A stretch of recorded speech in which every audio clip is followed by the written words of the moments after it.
For this training, we're going to discuss how to prepare your background, how to prepare your room for making videos.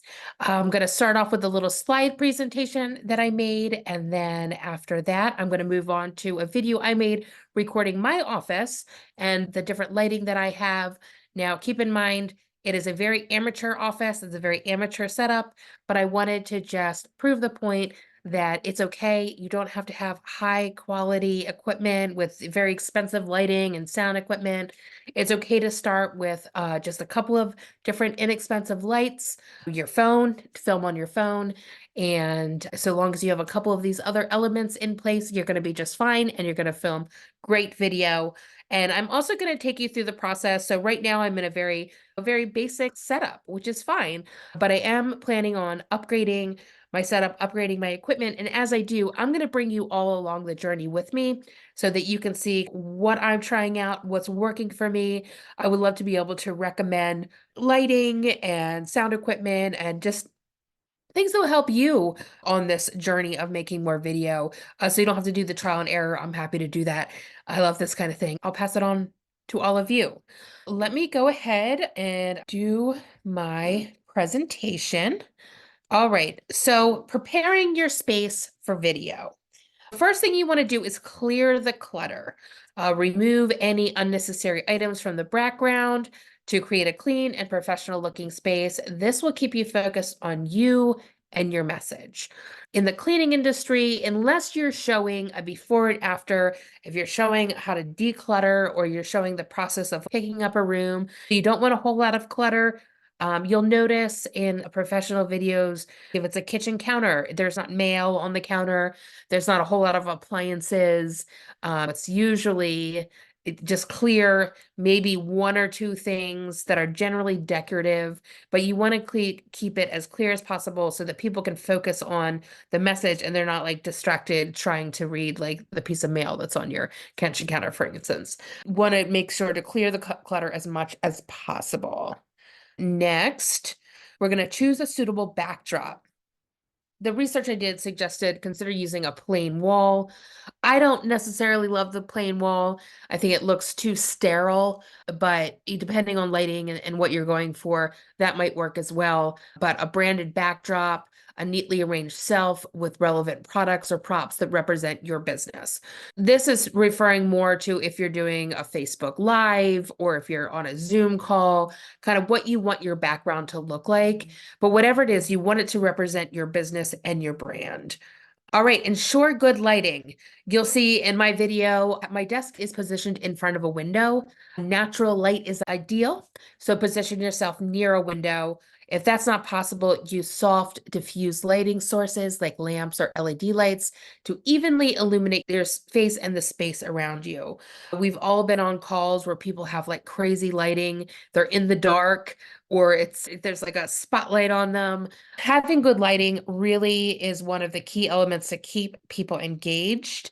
Dark video is just not appealing. Interestingly enough, I've had videos that I made on TikTok pulled out of, it's called a For You page, which means it's being shown to the general population, to people they think might be interested, because I had parts of the video that were dark and not well lit. And they said like improper lighting was the reason that they weren't putting that video in the For You page. So I thought that was interesting on TikTok, and I'm sure that's true on other platforms as well. Okay, set up your camera. So use a tripod or stabilize your camera to avoid shaky footage. Make sure the camera is at eye level or slightly above for a flattering angle. Test the framing to ensure you're centered in the shot. I made a whole video. The video I actually made for you guys, I made the whole video. I did not check my camera. I did not inspect my face, and I had a coconut flake just stuck to my lip the whole time. And it was so tiny. But I ended up re-recording it. I don't know which video I'm going to use. I'll probably show you a little bit of the one with the coconut flake. But it was like, it was a 10-minute video. I did all this setup for it, and I had to re-record it because I had that stupid coconut flake on my lips. So make sure that you're testing the frame. If you're filming your face, you're testing how the camera looks on your face. You don't have any coconut flakes, but you don't want like the shaky footage. That was okay a few years ago. anymore. People don't see that as engaging. They see it as too amateurish. Okay, consider the background noise. Now, every single time I'm on a Zoom call, Amazon delivers a package and my dogs start barking. Avoid shooting in noisy environments that could distract from your message. Choose a quiet location. This says use soundproofing material to minimize background noise. I don't have that yet. I may at some point install some soundproofing materials, but for right now, I just re-record or sometimes I just go with it, but I try to minimize that background noise. Turn off any unnecessary appliances or electronics that could create unwanted sounds. One thing that I've noticed people doing, and it's really distracting, is they don't silence their phones. So they're getting that boop boop message that a message is coming in, or the phone starts ringing. It's really distracting and it's actually annoying. So make sure to turn off sounds, the notifications on your computer, whatever it is, so that you don't hear that in the background. And then next, dress appropriately. Now, this isn't to say look perfect. You do want to look like a human. You don't need to be in full professional makeup and have your hair professionally done every time you create a video, but you do want to dress appropriately and you do want to show up to represent yourself and your brand and your business. So wear clothing that aligns with your business's brand and that when what your message you want to convey. And this part cracks me up. Avoid busy patterns or colors that might distract viewers. I always am either in red or I'm in animal print, but that's my brand. That makes sense for me. But you want to be cognizant of what you're wearing. Make sure that it's on brand. Okay, and lastly, plan your content. Prepare a script or outline of what you want to say or demonstrate in your video. Now, I personally cannot read from a script. I know some people can, and it's fine. I personally do much better with more improv, but I do need to have an outline of what I'm going to say. I do need to have some idea formed what I want to say at the beginning, middle, and end. It helps stay organized and deliver your message effectively. And then lastly, remember the key is to create a visually appealing and professional looking space that reflects your brand and engages your audience. That's really what we're going for. So you have your avatar in your head of your client, of who you're speaking to. So whenever you're creating videos, speak to that avatars, using your brand, using your company's voice. You want to speak to your audience so that your message, regardless of what you're saying, your message is consistent as you're sharing it. So I hope that helps. And next, I'm going to show you the video of my office. Reach out if you have questions. Okay, I'm going to take you on a tour of my office to show you the type of lighting that I use, how I have it set up, and I want to show you that it's a very amateur setup. None of this equipment was expensive.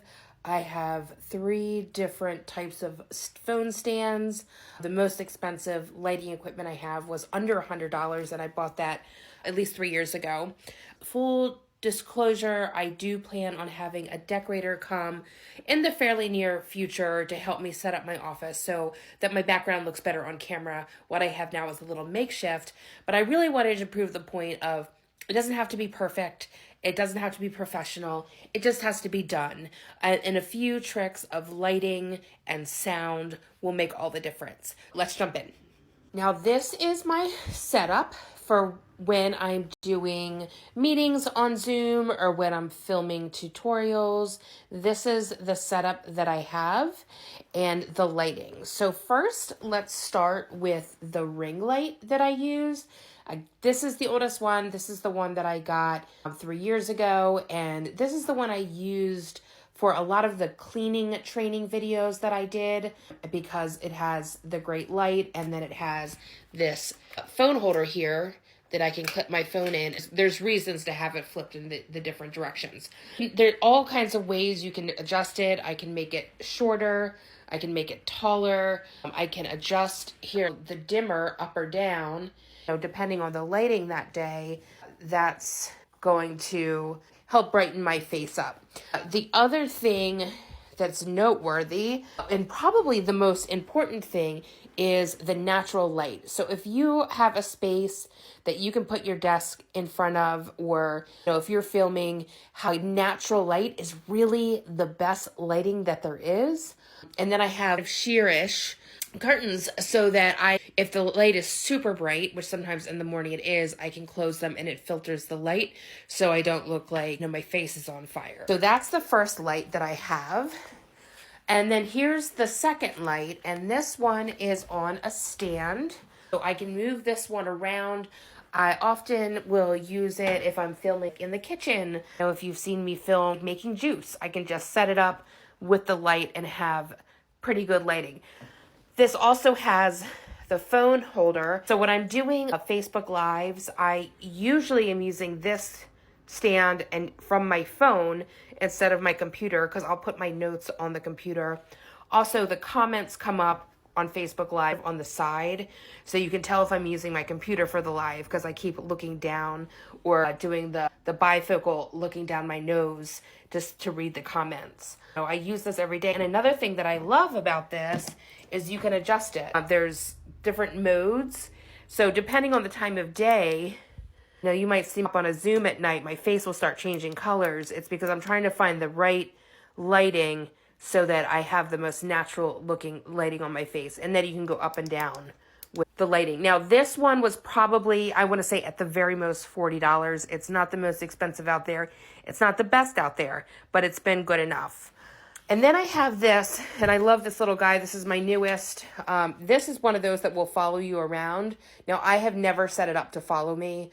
I can do a review on it once I decide to do that, but this I like. You can do it horizontal or vertical. It's hard to do it with one hand. You can move it up or down. So this is a really great stand if I don't need the lighting and I just want to do a quick video. And this is just a nice way to, you know, move around. It's super portable and easy.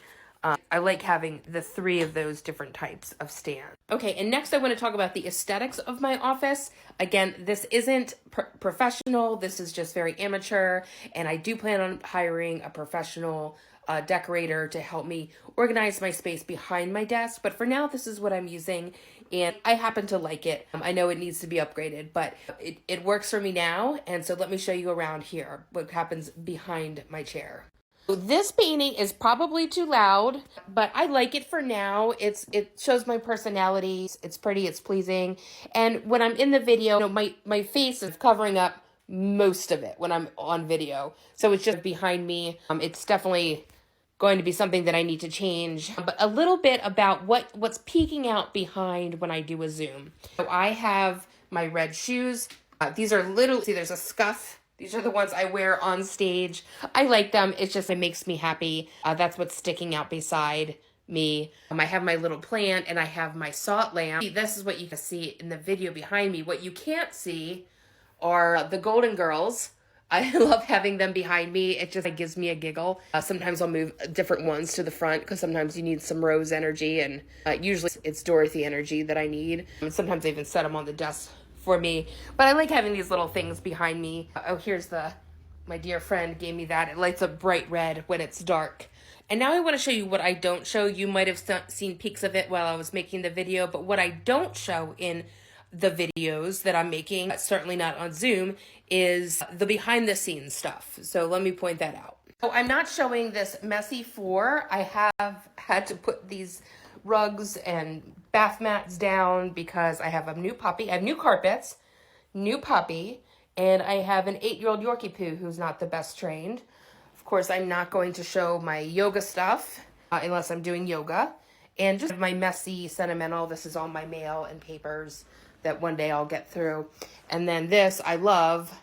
I need to have this adjusted, but I'm not going to show my Mona Lisa crinkled poster with this makeshift frame that's not even set up properly.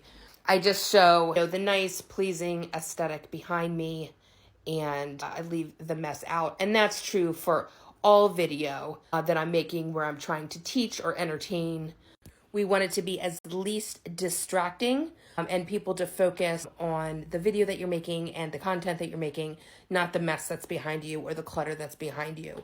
Okay, so next I'm going to show you the coconut flake video because I just feel like you deserve to see that, and it's just fun. So you're welcome.